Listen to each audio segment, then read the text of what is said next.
All right. Thank you so much for joining us today, everyone. This is Practical Management or Practical Magic.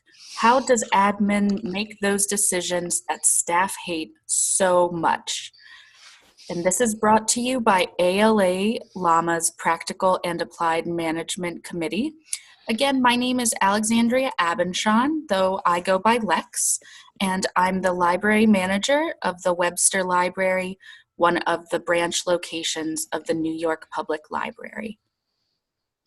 And my name is Nyama Reed. I'm the director at the Whitefish Bay Public Library in Whitefish Bay, Wisconsin, and that is a suburban Milwaukee library. So.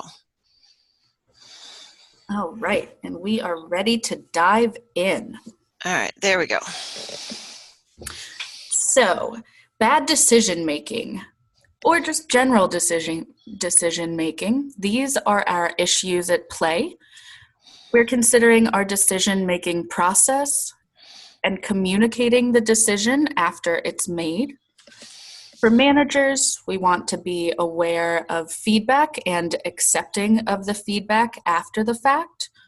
As well as for staff, they should be providing good feedback, solid, even if it's not negative or positive one way or another. We are just hoping for some solid feedback. Okay, I am next. Somehow my video is on FYI, and I don't know what that means. Hang on. Do you see me now? Nyama, I hid the video panel for the, okay. for the purpose yeah, of that's recording. fine. I hid mine too because I don't like seeing myself. So otherwise you can hear me. You just can't see my sparkly necklace for the day. So, but we'll move ahead rather than taking time to figure that out. I already tangled my boot in the microphone cord and had to undo that. So hopefully that means no one saw me having to do that. Just because you're a director doesn't mean you're smooth. So next up, we have talking about the good decision-making process. An important part for that, as I think a lot of people realize, is the inclusion of other people in the process of then identifying your goal, gathering the information for weighing your options, considering the consequences, making your decisions, communicating those, and accepting feedback. Oh, right. And then the opposite of that is bad decision making. So that means you're not including other people. You're making the decision all by yourself. You don't identify your goal. It's unclear what the purpose of your decision is. You're not gathering information or weighing options, and you don't consider the consequences of your decision. Your decision is made in a vacuum and it's communicated poorly, and you don't accept feedback, or if you do, you get defensive. And I just want to pipe in here, this is Nyama, that we're not going into a lot about change management this month because that is the discussion for next month, more in depth about what that actually is. So this is sort of a gloss over that basically the topics today have to do with when changes have been made, they weren't communicated fully or properly, and people get frustrated.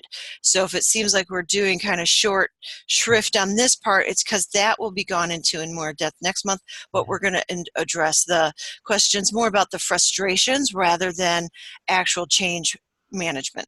Okay?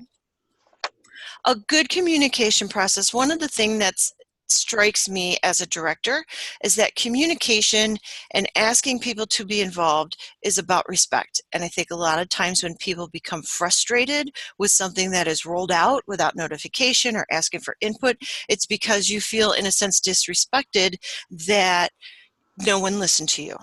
And listening is about respect. So in communication here, after you've gone through all that decision-making process, whether it's a strategic plan or a change in hours, is to then communicate it out to everyone.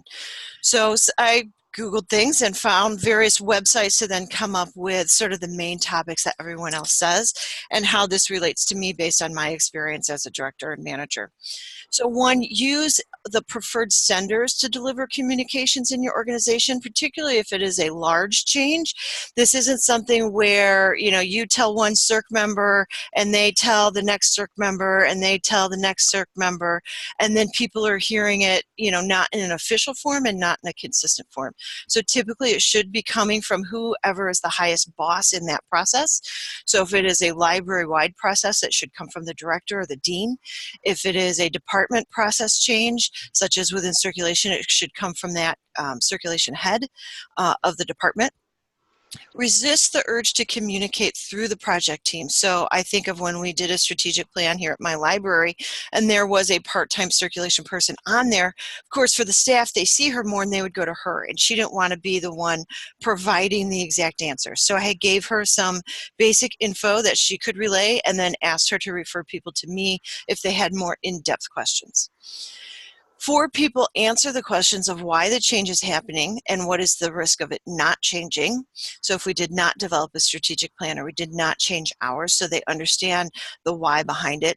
And then also what's in it for them. So it could be that they see this process is happening, but not what's in it for them. It's just frustrating. I also find it helpful to talk about how they in their specific job, whether it's a circ assistant or a processor or an intern, how they add to the bigger picture, and that they need to be involved in any big picture changes too, to get their input and then provide the feedback. One place where I vary a little on what seems to be everyone says to use face-to-face communication. I like to do it as a combo. I start with an email that's very detailed. I call it word vomit because I literally put everything in there, and then I will ask a couple of my department heads to look it over so I can narrow it down, because I tend to not edit first. And then once I send out all the basic information, why is the change happening? What is the risk of it not happening? What's in it for everyone? I then follow up with face-to-face with the department heads, with key staff, then have the department heads follow up with everyone in their departments as it filters down. But that way everyone starts with the exact same information. I know I told everyone the same thing. As they have questions, I can refer them back to that. So sometimes, later on they might say, you didn't tell me that, and I can say, yes, I sent it in an email, whether or not they specifically got a face-to-face because they weren't here when their manager was. So I like to cover all the bases in communication. Part of that is also repeating the message 5 to 7 times before it happens. So as we talk about some of these questions people submitted, we get into the examples and the answers. It might be something big that was rolled out right before. And why does that happen? We'll get into talking about that. But the ideal is 5 to 7. So we're going to be changing hours at the start of the new year, and here's why. And as you keep talking about, here's the process, this is what's going on, we're at this point now. So by the time it gets to it, it's not a shock to people. Whether or not they agree with it, having the shock factor makes it worse. Create opportunities for two-way communication. Depending on the size of your organization, I'm a small library with the equivalent of 11 full-time equivalents here in Wisconsin, but 27 bodies. I don't run into everybody. If you're at Milwaukee Public or Lex is at New York Public, certainly the director or the department head does not have the opportunity for face-to-face or even two-way communication with every single person. But if you build that in with who is the appropriate person. So for me, we just rolled out, we're getting a new print kiosk next week that's causing concern about how it's going. And so I rolled out, please talk to your department head, and then they can refer you on up if they're not able to answer the questions. But I always have in there who it is they can talk to.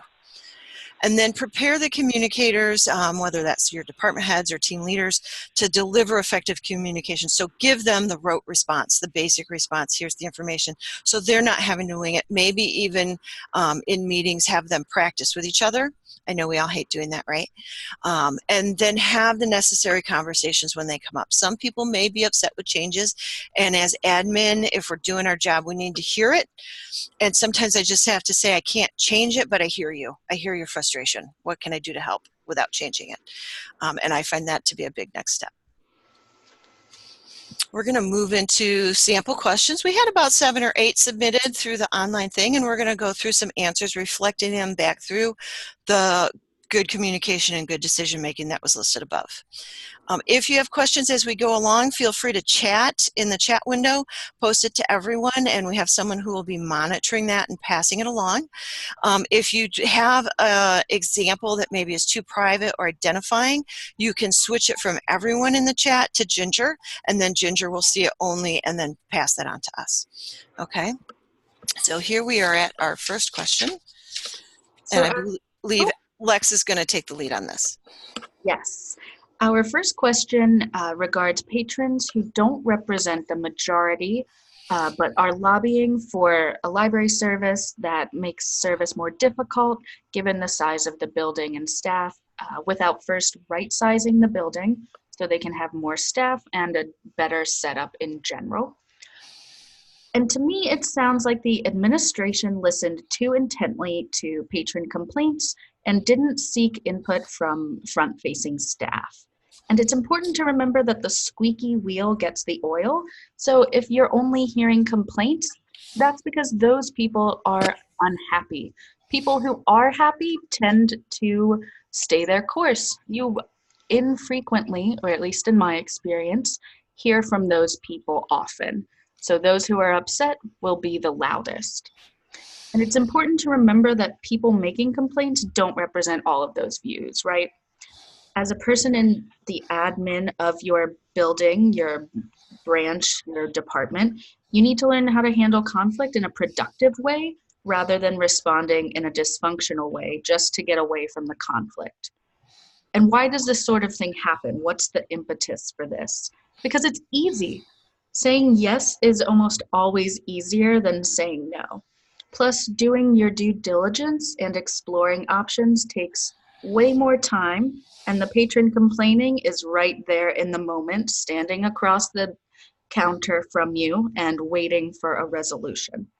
A quick response may also be due to not having the time or quote unquote bandwidth to take a more thoughtful approach.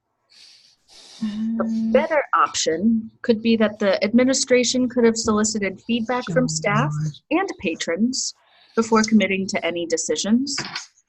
And communicating the decisions or findings is key for both parties. And, oh, sorry, we've got a chat here. What's your start meeting? Okay, so Bill said, are we seeing just the question or the question and what happened? The analysis is assuming manager decided badly. So are we assuming a bad decision was made and here's how to do better? That is the approach that I'm taking. I tend to rely on my staff and their input, but that's a great point. That's not necessarily the case. It may be that this patron had really great feedback and it's just difficult to integrate that feedback into service. And I think having an explanation for that patron is equally as important.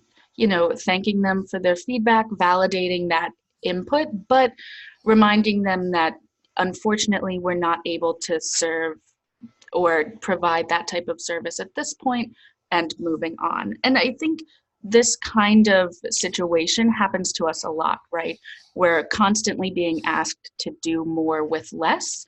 And regardless of whether the decision is good or bad, sometimes it's merely about having a method or a manner that adequately communicates what it is you're trying to tell them without, you know, causing too much upset, too much, you know, lack of listening. It's definitely better and always tough, but communication is key. And as Nyama said, communication is respect. And yes, and I'll just pipe in here on this question too of, you know, perhaps whomever made the right decision, you know, that they needed some more stuff, but then they fell down on the communication because it sounds like whoever sent this in, they didn't give that. They're still feeling frustrated, like they don't know why it didn't work, they weren't listened to. So if we look at the full decision-making process, it's not just the decision-making, it's taking in the input, it's communicating the why, it's listening to the feedback. So somewhere in there that didn't happen. So, okay. Great. And move to question 2 here. There we go. All right. This is for library administrators. Please don't change the process for performance evaluations 3 days before the review period opens and without any prior explanation. If you knew that this was going to happen months and months ago, please announce it and then prepare your staff appropriately. And just so you know, I have kind of printed notes here. So if you see me looking down, I'm reading. So what may have happened, again, we're kind of guessing here because we're not the directors who did this, but having been through similar situations, we're making our best run at it. The administration maybe made a last-minute announcement despite knowing what happened. Perhaps someone else came up with the decision and hadn't communicated it to them even. Maybe admin forgot to communicate it, or they just had a brilliant idea and decided to run with it. I found that my brilliant ideas often aren't, and I should give them time. Certainly, hopefully, no one's doing that with the evaluation process at the last minute. Decisions like these, particularly something so big, can take a very long time, and depending on the layers at your organization and who has to approve it, such as for me, there's a personnel committee, then I have to take it to the board, and so I'm not even going to roll anything out to staff until I've had the board input. And so depending on when it finally gets finalized and then I talk to managers, it might not be trickled down to staff until the very last minute, unfortunately, because of timing. And we can't talk about things ahead of time until there's actually been a decision made, depending on what's going on. Certainly other things that we're changing, like paint, color, or furniture, we can get staff input. But sometimes the things that are higher up, it just doesn't filter down. I wanted to bring up, I have experienced times when I worked on something for so long and it was so integral in my brain, I thought everyone else knew about it, or I thought I communicated it and I didn't, or I opened an email to start writing it and it's still in the drafts and I didn't hit send. So for myself personally, as I've been a manager and a director now for 8 years, I've had to learn to build in a lot of fail-safes for myself to double check things that I followed up, to check with my department heads. So if you're in a similar situation and you find yourself maybe getting the feedback often that you didn't let us know about that, then once you've gotten that feedback a couple times, it's time to look at it and start working on your own process. So a better option would be to communicate early and often, certainly. Big changes to policy or procedures can be difficult to implement in the best of circumstances, and taking the time to communicate it and allow for explanation and questions gives people to understand it and to buy in, and again, to feel heard. Personally, in this type of situation, if this came to me and all of a sudden the village or the board said, we have a whole new process we want you to implement, I would push back and say, we can't do this in 3 days. Evaluations are often very emotionally loaded and can be negative. Rarely do any of us have a process that's positive, so maybe someone changed it at the last minute trying to make it positive. But I would push back and say, can we delay the evaluations for 2 to 4 weeks or a month, depending on what it is, so that staff have time to think about it, managers and staff have time to come to their higher-ups to talk about the new process before going live with the evaluations. They might be told no, but I think at a certain point too, it's important to push back a little. So question 3, Lex is going to take the lead on this one. So question 3 is about adding hours without adding staff, making everyone feel stretched too thin. And I think a lot of us deal with this, if not every day, then very frequently. And it sounds like the administration made a big change, a huge change, without explaining why. Are they responding to outside demands, trying to prove budget value? I mean, even if that's the case, it should be explained. We know what the markers of good communication is from an earlier slide, and we're missing that here. It can happen for a number of reasons, but the biggest one in my mind is that there's often a lot of pressure coming from many angles. And that's true for all staff, not just administrators. We're all sometimes at the receiving end of orders or direction from our stakeholders. And sometimes this is a necessity. We have to make these decisions even if we don't like what we're actually enacting. And a better option, well, this is a situation where input is absolutely key. Being aware of a staff's collective bandwidth is important for so many reasons. The main one being that avoiding burnout is really important.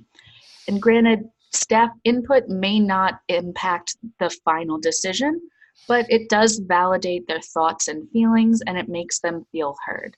Again, communication is respect, and a lack of inclusion feels like a lack of respect. Even if the changes to hours were a necessity, carefully explaining the thought process behind the change, as well as allowing time and space for feedback, is imperative to the success of this new initiative or policy. And Nyama, I think you have a great example, right? Yes. Great. So in recent years, my library wanted to give the children's department more staff hours to meet programming demands. We had no additional budget, but it was part of the actual strategic plan to do that. So I asked all the department heads to ask their staff to find areas of efficiency where we could trim 2 to 3 hours per the other departments, processing, circulation, the checkout desk, though that tends to be kind of the same 2 people, and then the adult reference department. And providing them with the explanation of more things are coming pre-processed, so maybe we didn't need as much processing time, or maybe staff could find with some things they could process it at the circ desk in the evening when it's slow versus having to sit in the back and kind of creating duplicate hours. Patron surveys always ask for more children's programming, always, always, always. And so how do we meet that demand, that the strategic plan wasn't just something that was made up by someone on high, that we're responding to demand, and reflecting back that when we had our strategic planning process, we had 10 people on it, including Friends board members, library board members, full-time staff, part-time staff from every department, including circ and children's, so that we had, as we were setting this goal of more children's hours to meet demand from the public, we had input from everyone. So just kind of remembering the process that led to that. It's still difficult to do. Youth Services does far more programming that with significantly fewer hours than the other departments, so it was actually almost a right sizing after a long time. It was still difficult, but we were able to achieve it. Last year, we then, on the flip side, looked at potentially having to cut operating hours to the public and staff hours. And so I immediately rolled that out to staff once the board had agreed to that was a possibility, and asked for information on what are your ideas for creating more efficiencies.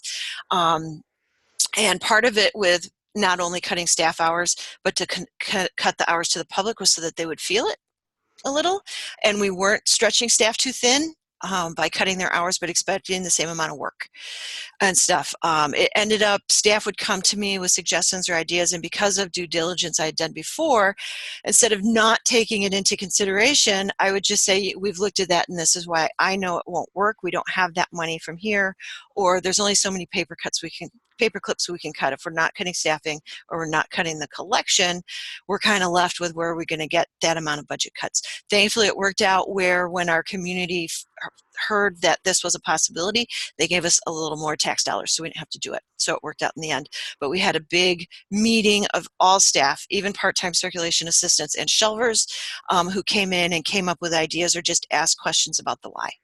And it led to, while it was still difficult, we got through it as a team so that there were no hard feelings. Question number 4. I believe Lex was going to lead on this one too. Yes. So question 4. It's difficult for people at all levels when senior admin made a decision, put it in some written form, and then say, "What do you think?" to those managers of the people who will carry out the decision. This obviates any possibility of thinking through the problem first with the managers, with the staff actually doing the work, etc. It's a question of, do you have the right people at the table to have the conversation? And this is something that I've recently experienced. In January of this year, New York Public Library decided to pull DVDs off of the shelves of its 88 branch locations and consolidate them in hubs. So there are 20 odd hubs throughout our system, and we're located in 3 different boroughs of New York City. And those DVD hubs became non-floating. So if somebody checked out, a Paw Patrol DVD and returned it at a different location, it would go back to its original home hub. This sparked outrage.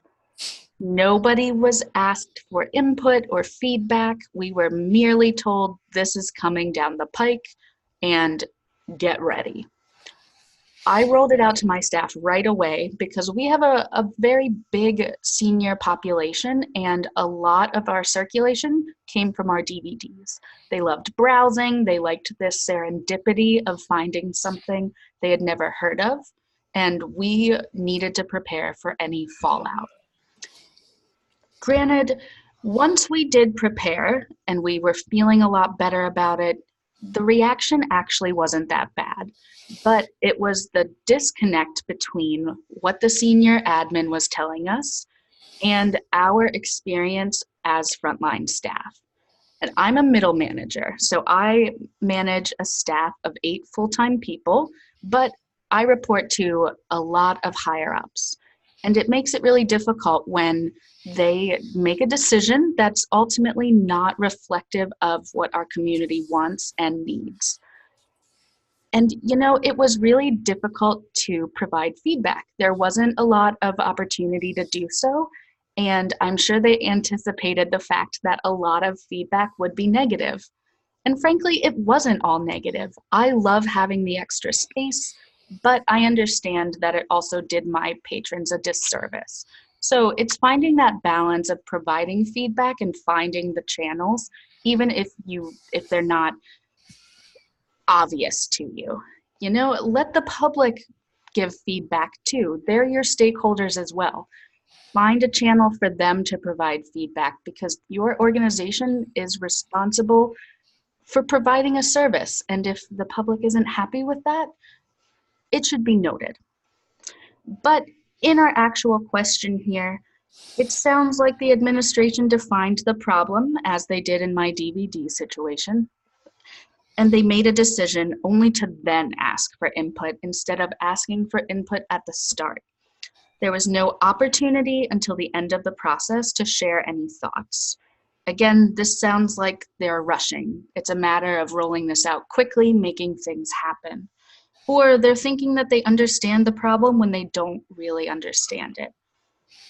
And even if they do understand, cutting staff out steps on toes and leads to a lack of buy-in. There are a number of better options, but senior administrators aren't always on the front lines. Before defining a problem, soliciting input from staff provides a valuable perspective, especially when it impacts day-to-day operations. While administrators may approach staff with a perceived problem, their input then informs the definition of the problem as well as the solution. And while my example ended rather happily, we were very glad to not have some sort of nuclear fallout from this DVD removal. It was a really intense situation. We didn't know how people would react, and we were caught in the middle. And it's an uncomfortable position to be in. But input and constant conversation is really key to moving forward and being at peace, or at as much peace as you can be with any given situation. Thank you. And one thing I'll add to that too is I have worked in various places. I won't name names or when, but I've previously had a bad director. I'm sure we all do at some point, whether in librarianship or when we were at Burger King at 20 years old. And so we often learn what not to do. And when you are in that middle management position, sometimes it's hard, like they may never change. You may have the entire time you're at that library until that person retires, which was the case. That bad director, we called it the illusion of inclusion. And I wrote many long memos and reports on things that never were acted on, and she would still do what she wanted. and stuff. And so what I had to do was then with my team model good communication and decision making, and sometimes we're in it together to survive what is going on around us. And I had the image the other night of, as I was thinking about this presentation, of being in a tent on Mount Everest and the storm is raging around you, but you're in there with your team, talking about how to make it better and how to get through. And so as you're going through and thinking about these questions in your situations, you may not be able to manage up. And you may not have someone who's going to change their communication process over to the good, but you can still do it well and model it for your team, whether you are the manager or a team leader or simply one of a teen librarian, and you're modeling it for your tag, or you're modeling it to your other team members on how to communicate well with group projects and stuff. So it can go in all directions, and it can get you through. It makes you stronger sometimes. So. Okay, number 5, how do you respond to concerns you only hear via the rumor mill? E.g., the administrators made a decision, no one said anything to them, but you start to hear from people that everyone hates the decision and that the justification people are assuming doesn't match what actually is. What is the way to address those misconceptions when no one is addressing it directly? And again, this may be something that sounded like it came from someone who may be a middle manager, and you might get into, you can't send out the official response if it wasn't the decision that you made or rolled out. And you might go to your boss and say, people need a little more information and they don't care and stuff. So it kind of gets back to, again, what can you control and stuff. So one thing I like to do, if this is coming from the top down, as I mentioned earlier, start with the memo or email and then meet with people face to face. Give the explanations, do all the good stuff. If it hasn't happened, or even you've done all the good stuff and the rumor mill gets going, I like to say we're information professionals. And if admin doesn't give us the information, we're going to seek it out. And that might mean making it up, not by any nefarious means, but it just happens. We need the information. I had a director at a previous library who came in after someone who had been very sort of passive aggressive and never communicated. And she was much more proactive and assertive, and she's literally sent an email saying, I've heard via the rumor mill that this is what's going on, or this was the decision, and let me correct it and give you all the information. And if you have questions or concerns, please come to me directly instead of, just going through and asking the person sitting next to you. And I found that very refreshing and tried to model that myself. And whatnot. Also, keep in mind when things hit the rumor mill, is it something that has to do with a protected class or an HR issue or something to do with politics, especially if it's HR. If you're coming to me and saying, oh, why is so-and-so off for 6 weeks? I can't tell you. It just is. That's protected. And if you are off sick, I won't tell anyone why you're off and stuff. So just don't even ask. But if you do, my response to people is that is protected, and I can't tell you that, just as I would respect your privacy. And how can I help you deal with how this is impacting you and your job without you knowing why this person is off and stuff. So sometimes try to keep the rumor out if it is something to do with someone's medical health. If you hear a coworker asking or starting, just let them know that's private, and we don't need to talk about that. One thing I like to do with staff too is to say, if you hear something from other staff or from other patrons will complain to circ staff long before they bring it to me.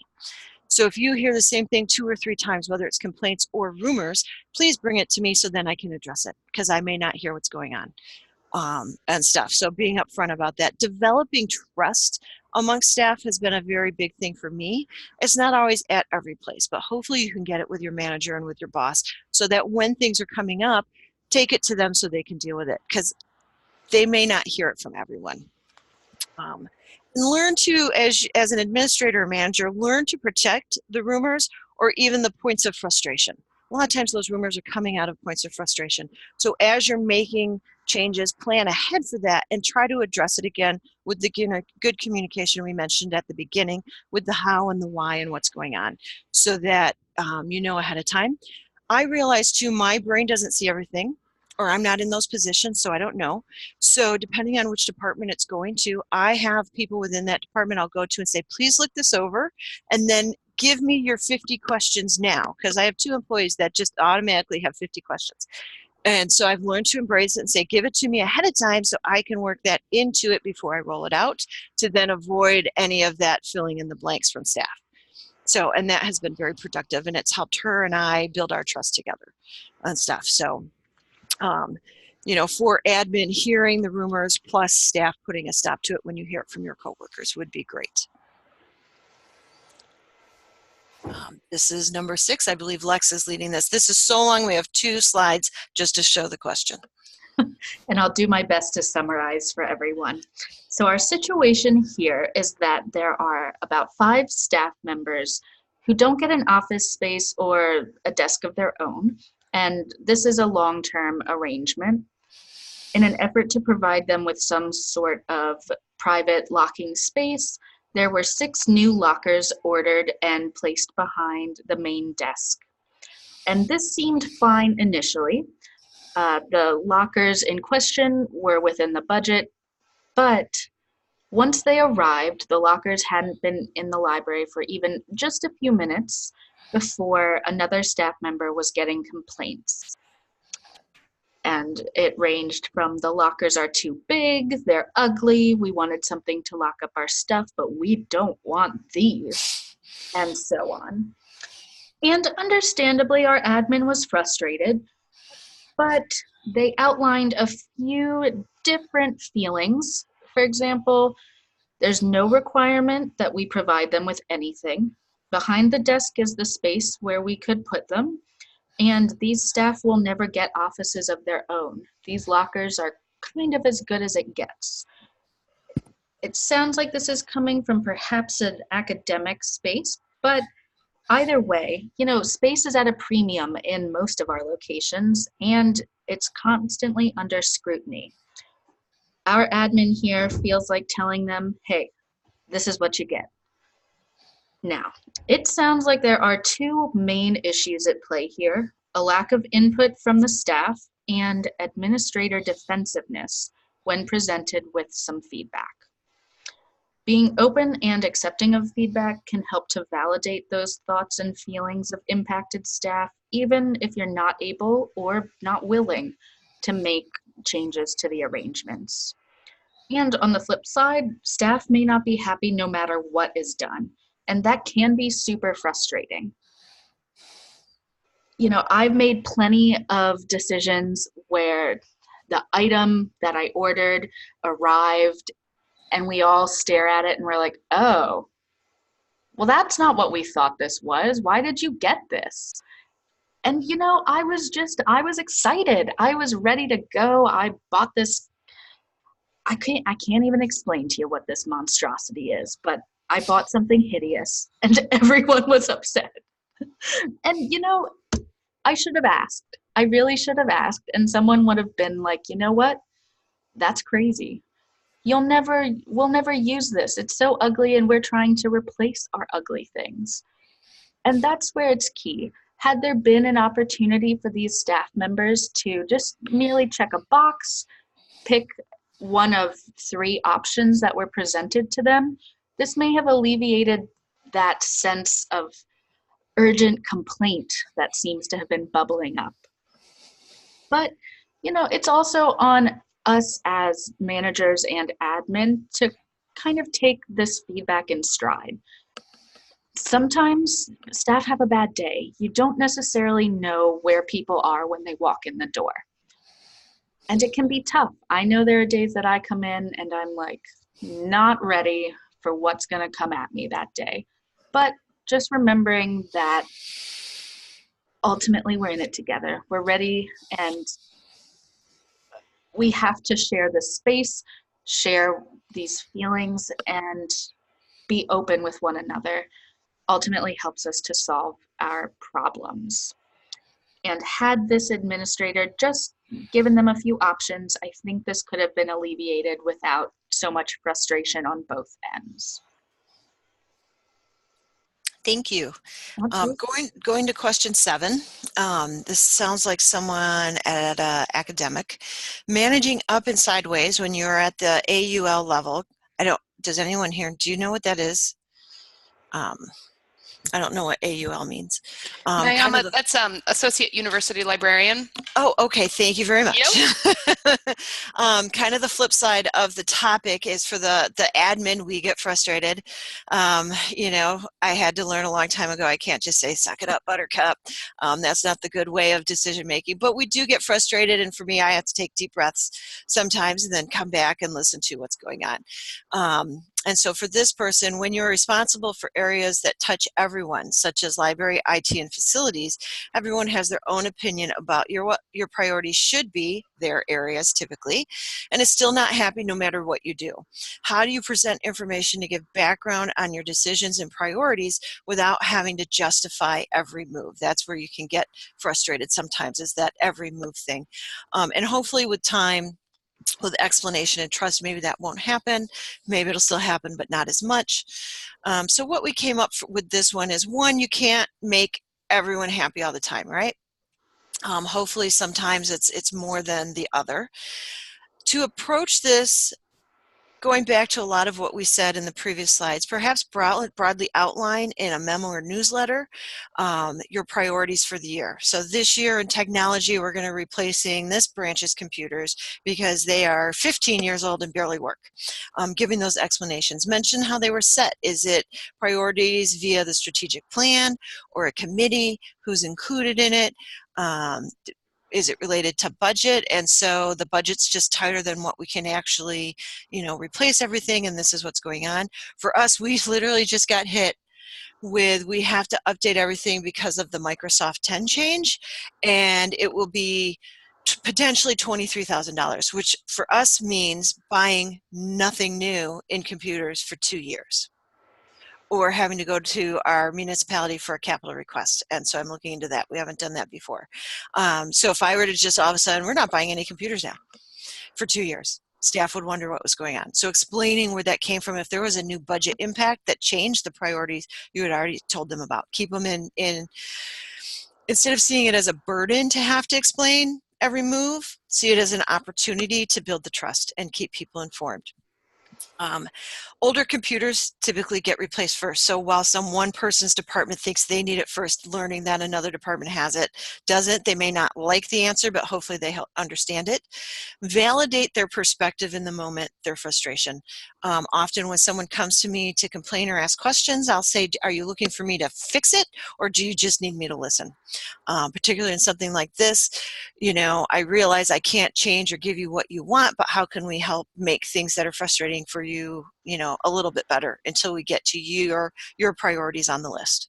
And then providing highlights of the information and background on it. So especially if you have a newsletter, this month we're updating this for everybody and this is why it will be great.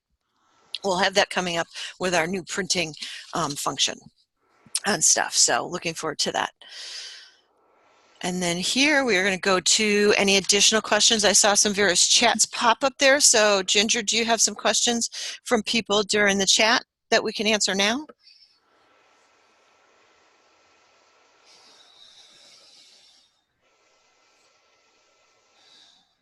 Okay, so one of the questions is, how, as a middle manager, do you relay a really bad decision by upper management?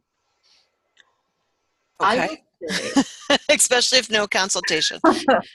So I'll jump to Ginger with, not to say it was a really bad decision in case anyone from New York Public Libraries watches this, but in this instant, how did you relay the DVD rollout to your staff? I told them right away, and when I told them, I didn't have all of the information. I basically just had to say, look, this change is coming down the line. I know that this is really tough for our community. It's going to be tough. And it's, not what we think of when we think of providing good service, but we're going to prepare. We'll be prepared when it actually happens, and we'll get through it. I put a lot of time into team building, so I know that my staff view me as a human person who has thoughts and feelings too. So sometimes we commiserated. I was like, yeah, this is really tough, and I don't necessarily understand it, but I'm sure we'll learn more as it gets closer to actual rollout time. Mhm. And once we had a firm place in hand, or rather a firm plan, there was a sense of tension that was alleviated. Mhm. There are so many instances where we don't really get to make that decision. We don't have the opportunity, the means, what have you. But Mhm. having a sense of kind of contentment with how you'll proceed Mhm. alleviates a lot of the gripes. Okay. Good. And I had one at a previous library where it was, again, small suburban library, maybe 18,000 square feet on the main level, so not very big, but there was definitely a children's area with a desk and then the adult area with a desk. And the director decided to have one desk, to take out both those desks, put one sort of in the middle.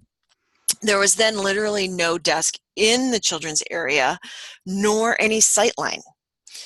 And I just had to roll that out to staff and say, okay, let's figure out how we can make the best of this decision, whether or not, we agree with why it was made or even understand why it was made. So setting up the desk, we implemented a lot more roving instead of sitting and waiting for people to come to us.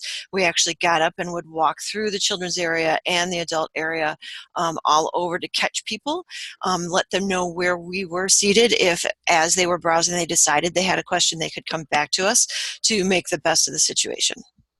I will say a new director came in and is putting in a second desk to alleviate that after they had lived with it for about 5 or 6 years. So that was a difficult one. So sometimes, asking for their input on how can we make the best of this decision that has been handed down to us, and being upfront without, as a middle manager, you have to walk a fine line between commiserating and denigrating. So you don't want to denigrate the higher ups and the decision they made, because that, it's kind of like one parent bad talking the other parent to the kid. Sort of a no-no. But we all do have feelings and frustrations. So I think it's okay to reflect frustration without saying, oh my gosh, the boss is an idiot that they made this decision. So I just wanted to make that quick distinction there. Also, one thing I wanted to bring up that popped into my brain is when you're making a big change, I learned this the hard way, don't roll it out on a Friday when then the department head will be gone for the entire weekend and can't answer anyone's questions. So by the time you get in Monday, everyone's all worked up. So plan those things, make sure if you're rolling it out and it impacts Cirque, it's not when she's going on vacation or to do it at the end of the week, just to kind of let's get it done this week. It's better to hold the big change until Monday of the next week when then you're there and ready to answer questions. So any other questions from, let me see here. Any other questions, Ginger?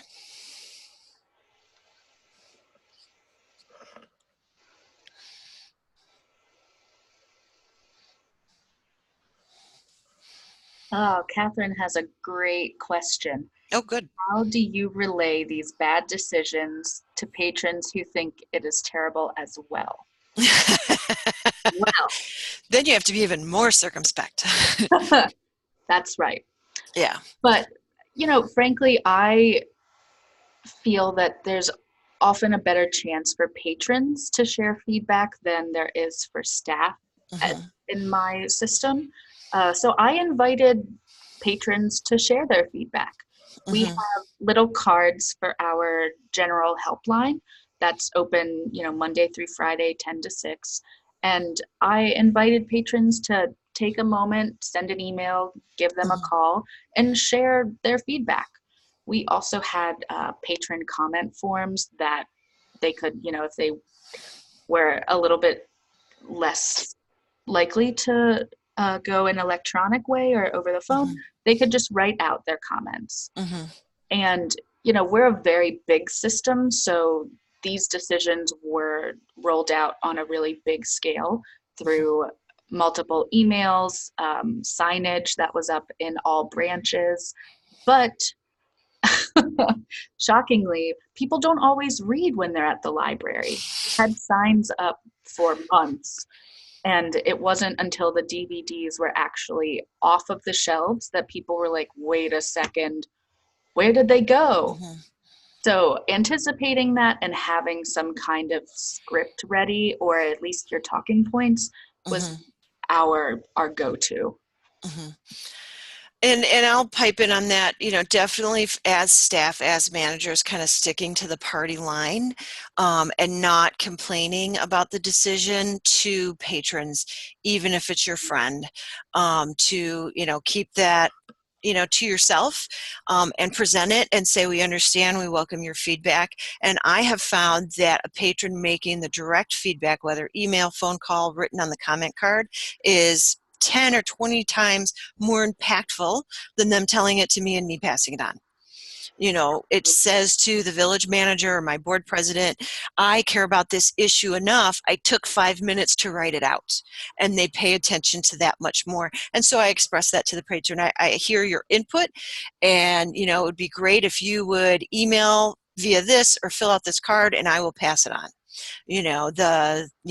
What they've said, the decision was made for these reasons, budget reasons, taxes are tight, everyone understands that kind of, and I find if I just say that to the patrons, they understand, depending on, if we ended up having to actually cut our operating hours to the public, trust me, we would have heard from patrons, and I would have had scripts for staff, or the easy thing, here's my card for the staff to say, okay, if the first step of the script doesn't work, send them to me and stuff. But I think sticking with the party line and giving them, and then passing them on to the higher ups is the important thing, so that you don't get in trouble if you are, venting with the patron, and that gets back up. Absolutely. Yeah. Anything else, Ginger?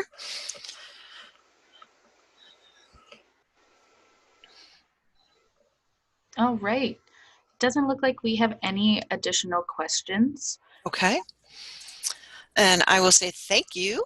And here we have a little bit.ly. We like to do a little post-survey, post-webinar survey to give us input on how Lex and I did today, if you like the topic. And I believe there's room to also recommend future topics or future speakers, which is always helpful for us. So thank you very much for joining us today.